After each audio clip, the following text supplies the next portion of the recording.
जी दोस्तों, ये live check करें जनाब।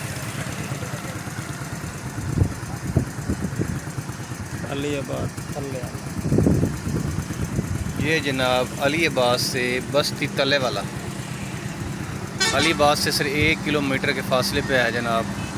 ये लाइव चेक करें जनाब। वहाँ की आबादी, ये डबल बन जहाँ से शुरू होता है ना, वहाँ तक की है जनाब।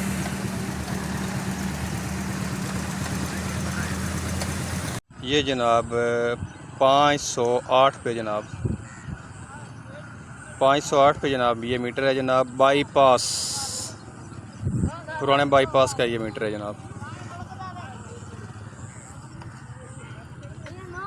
ये जनाब लाइव चेक करें जनाब। मुआफ़ज़े,